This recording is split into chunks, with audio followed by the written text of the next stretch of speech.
Hey everybody, Peter Zeihan here coming to you from Vegas, and today we are going to talk about water and drought and all the things that come from that. Specifically here in the American Southwest, we have a water problem.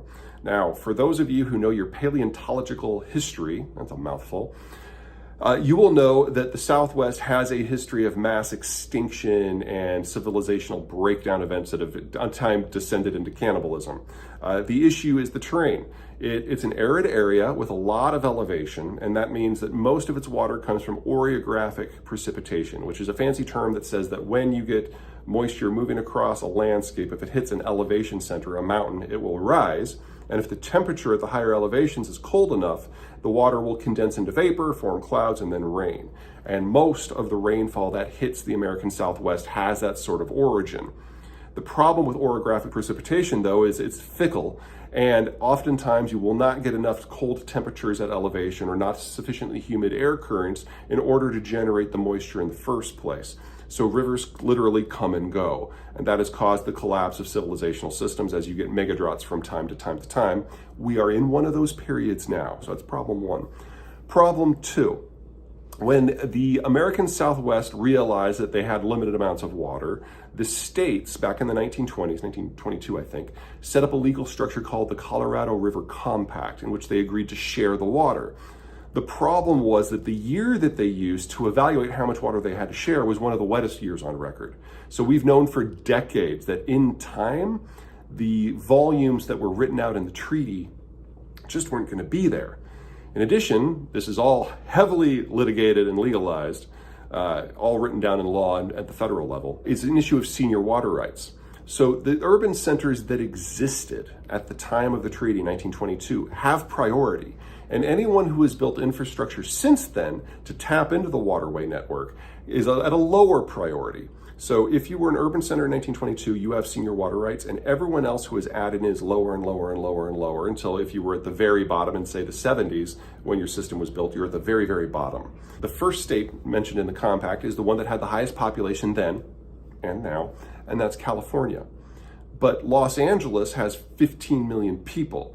The entire Southwest only had that many people in 1922, so you can see it's part of the problem.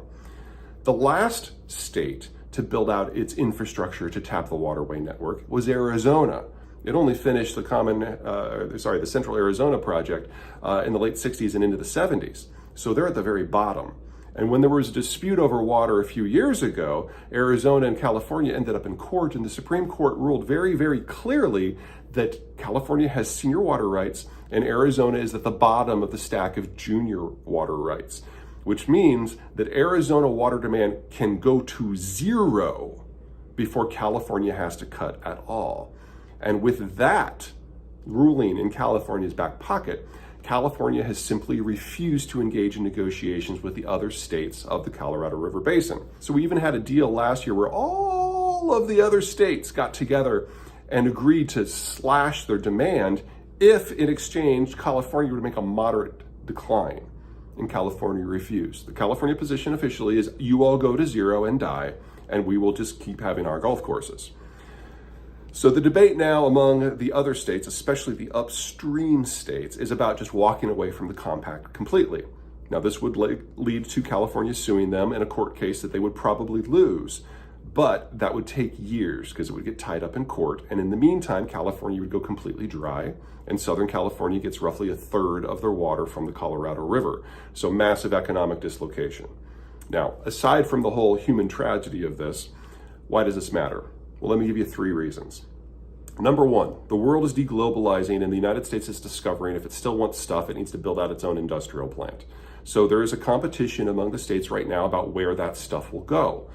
Texas is probably going to be the single biggest winter. The American South looks really good, but there's parts of the Southwest that are very, very high value added, and getting semiconductor fabrication facilities in places like Phoenix are a great idea, but it requires water.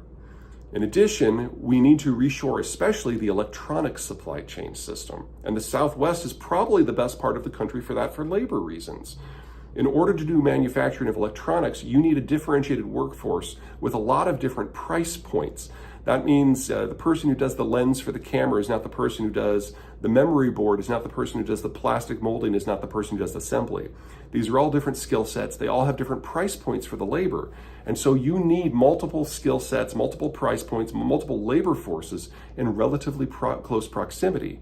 This is one of the reasons that East Asia has done so well in this space for decades, because you have your technocracies in Korea and Japan and Taiwan, you have your mass assembly in places like Vietnam and China, and then you have your mid-range in places like Malaysia and Thailand. The only place in North America we have that sort of variation is in the US-Mexico border, and for the Southwest, that's a really good selling point if you can keep the water flowing.